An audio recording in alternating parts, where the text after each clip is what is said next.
কচুবাড়িয়া কবরস্থানে। এই কবরস্থানে যেই কবরটি দেখছেন সেই কবরটির 3 মাস আগে দেওয়া হয়েছিল এই এলাকারই একজন বৃদ্ধা নারী, যার নাম আনোয়ারা খাতুন।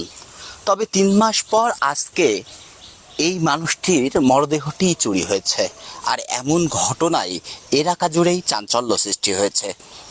দর্শক, আমরা ঠিক সেই কবরস্থানে রয়েছে। আমরা স্থানীয়দের কাছ থেকে যতটুকু শুনেছি, আজ সকালবেলায় এই কবরস্থানে এসে দেখতে পাই যে আসলে একটি কবর খোঁড়া রয়েছে এবং সেখানে যেই মৃতদেহটি দাফন করা ছিল সেই দাফন করা মৃতদেহটি চোরে চুরি করে নিয়ে গেছে, অর্থাৎ এখানে খোঁড়া রয়েছে এবং সেই মরদেহটি এখানে নেই। এমনটি আমরা সংবাদ পাওয়ার পরে আমরা এখানে আসি এবং আমরা এখানে এসে এলাকাবাসীর সঙ্গে কথা বলি। আমরা কথা বলে জানতে পারি এ নিয়ে কিন্তু এলাকায় রীতিমতো চাঞ্চল্য সৃষ্টি হয়েছে। কিন্তু এখন আমরা দেখছি যে আসলে এখান থেকেই মাটি নিয়ে যেই কবর থেকে লাশটি চুরি করা হয়েছে সেখানে কিন্তু আবার এই মাটি দিয়ে পুরুষ করে দেওয়া হয়েছে। আমরা একটু স্থানীয়দের সঙ্গে কথা বলার চেষ্টা করব এবং তাদের কাছ থেকে একটু জানার চেষ্টা করব আরও বিস্তারিত। আমরা যদি একটু জানতে চাই আসলে স্থানীয়দের কাছে কি ঘটনা ঘটেছে। আমরা সকালে এসে দেখছি এরম ভাবে লাশ রাত্রে চুরি হয়ে গেছে। রাতে চুরি হয়েছে? জি জি। কতদিন আগে এই লাশটি দাফন সম্পন্ন করা হয়েছে? আজ থেকে 4 মাস আগে। 4 মাস আগে? জি। ওনার কি উনি কি বৃদ্ধা ছিলেন? জি, বৃদ্ধা। আসলে এই ঘটনার পর এলাকা জুড়ে মানুষ আতঙ্ক হয়ে আছে যে এরম ভাবে কবরস্থানে লাশ হারিয়ে যাচ্ছে, এই জন্য সবাই দেখতে আসছে। সবাই আতঙ্কের মধ্যে রয়েছে। জি। তো আসলে এখানে প্রশাসন এসেছিল কিনা? জি, এসেছিল। আমরা কথা বলছিলাম স্থানীয় আরো একজনের সঙ্গে, যদি আমরা কথা বলার চেষ্টা করি আসলে কি ঘটনা ঘটেছে যদি একটু বলতেন। ভাই, বাসা থেকে বের হয়ে শুনছি আমাদের কচুবাড়িয়া গোরস্থানে একটা লাশ চুরি হয়ে গেছে।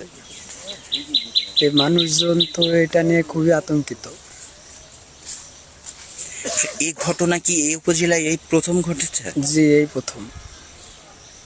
আমরা কথা বলছিলাম স্থানীয়দের সঙ্গে, সবার মধ্যে কিন্তু আতঙ্ক বিরাজ করছে। আসলে এরকম চাঞ্চল্যকর ঘটনা এর আগে মিরপুর উপজেলায় কখনোই ঘটেনি বলে তিনি জানালেন। আমরা যদি আরও একজনের সঙ্গে একটু কথা বলার চেষ্টা করি, এখন পর্যন্ত কি জানতে পেরেছেন যদি একটু জানাতেন।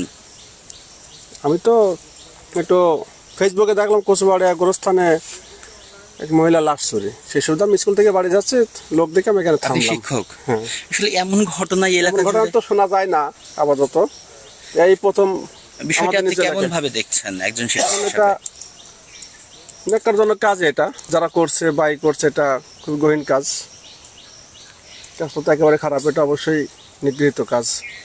আমরা কথা বলছিলাম একজন শিক্ষকের সঙ্গেও, তিনি কিন্তু বিষয়টি বেশ চাঞ্চল্যকর হিসাবেই নিচ্ছিলেন এবং তিনি কিন্তু বলছিলেন যে এমন ন্যাক্কারজনক ঘটনা এর আগে মিরপুর উপজেলায় ঘটেনি, সেজন্যই তিনি শুনেই কিন্তু এখানে এসেছেন এই চিত্র দেখতে।